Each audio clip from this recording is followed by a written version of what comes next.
Okay, let's try this one more time. I've actually done this whole thing before, but this is basically my front yard. Let's start at the end and go back to the beginning. Lots of oleanders and ivy and an evergreen tree that's been there since forever. Well, at least 30 years. Anyway, and then I've got this other tree here. I have no idea what kind of tree it is, but my dad's got flowers planted in front of it. It's been there as long as we can remember. My car, a Mazda Miata, 20 years old, but it still runs like clockwork, and it needs to be cleaned, but it's a great little convertible that I just drive around town, and I'm driving down to Tahoe in a couple months. I'm just hoping everything holds together, but anyway, that's not my car. Yeah, back to the yard. Let's see, some kind of fern my dad planted years ago and he absolutely loves for some reason. There's a lamp in there. It sometimes works and sometimes doesn't. It's kind of solar powered, so the tree kind of blocks all the sun, so it kind of is pretty much useless, but yeah. Anyway, another evergreen tree. We've got a lot of trees in my yard. We're very tree-friendly people. We love our trees. We've got, these are not daisies. They're another kind of flower. I can never remember what they're called, but my mom, we need to prune them because they've bloomed and died and they look awful. But anyway, here's my little, what's left of my little herb garden. Some kind of herb. I can never remember, I'm sorry. Probably basil. I have a lot of basil. We got tomato. I don't like tomatoes, but the rest of my family does, so there they are. And I've got lavender, which is my mom's. She loves lavender, and it's very pretty anyway, so there it is. And there's flowers that my dad bought for Easter. Beautiful flowers for like $5 or something. And there's, I think, mint of some kind. I'll tell you the story later of how my herb garden got destroyed. And that's where my original herb garden was, but I used to have 3 of those. But I'll tell you later what happened to the other 2. Anyway, let's move around here. Here's my dad's roses. Sorry if I'm moving too quick, but I want to get to the backyard because there's a lot of stuff in there that I want to show you. Yeah, my dad's roses. And more of my dad's roses. Dad's roses. And lilies. And I can never remember what type of flower this is, but it is a type of flower and it's in there somewhere. It's just not blooming at the moment. See if I can find one that actually is. And nope, none of them are blooming right now. Anyway, but there's his roses. More roses. Can you tell he likes roses? Mostly it's for my mom, but she likes roses, but she can't plant them because she's a little bit handicapped at the moment.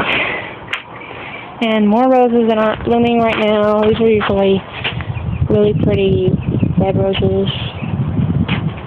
And this used to be a big old tree that died recently. We had to cut it down. I was really distressed when that happened. It was those beetles that got out underneath the bark and basically killed it, is what happened. Anyway, lots of bushes over this area. My dad this is where our vegetable garden usually is. My dad's going to plant it in another place, but that's where it was last year and the year before. And there's more white roses, and they look really pretty at night. Like they kind of, when the moon touches them, touches the petals, the white petals, they glow at night when there's a full moon, and it's absolutely gorgeous. I've got to get out here one of these days and show you. This is my little teepee. My sister actually put this together when she was still living here, and I think those are honeysuckle, but I'm not going to try it out because I know that there's another plant that looks a lot like honeysuckle, but actually is quite poisonous. so I'm not going to test out that theory. But, garbage. Despicable people that they got everywhere. But, oh, and those white flowers right there are, I think they're asylum, something like that, but they're very pretty. They're all over the place. This is an orange lemon tree, kind of-ish. There's a funny story that goes along with this tree, but the rootstock actually of the orange died in a frost not that long ago. So now it's a now it's just a really bad lemon tree. It's not really a lemon tree, but it's not really an orange tree. They're not really any good anymore. Just the rootstock that they start out with and then go off from. But anyway, this is what I wanted to show you because this is my absolute favorite part of my backyard. Is our apple tree. It's something like 80 years old, and it still gives really nice fruit. It's those golden delicious apples, but they're tiny and they're so sweet. It's like eating candy. But anyway, it's 80 years old, gives the best apples, and my dad occasionally, bees.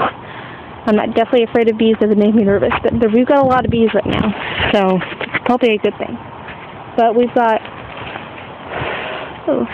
I think these are olives, but they might be almonds. If anybody knows, let me know, because I'm completely non-knowledgeable, but they've been here for a while, and they do make good stuff. I'm so educated. But anyway, lots of trees, don't know what they are, but they do bear fruit occasionally. But this is usually where I run and meditate, because then there's what I usually meditate on. I brought it out today. But, yeah, this is where I usually meditate and just get away from it all. You can kind of hear the road noise a little bit, and when there's a car honking, you can hear that. But usually during times when there's not a lot of traffic or a lot of people around general area, you can really tune out everything else and make everything fade into the background. It's a really good meditation spot, at least I think so. It was when I did just 15 minutes of meditation today. And I'm trying to make it into a daily practice, but birds. We have a lot of birds around here. And I put out bird seed. It's kind of like a daily ritual for like the nature spirits and the birds and little animals. Every morning I do that. It's like my daily devotion or something. But anyway, it's a very pretty backyard. It's like a third or a quarter of an acre, one of the two. And yeah, so this is my backyard. Right. And just wanted to test my capabilities on my camera. So let's see how this goes, alright?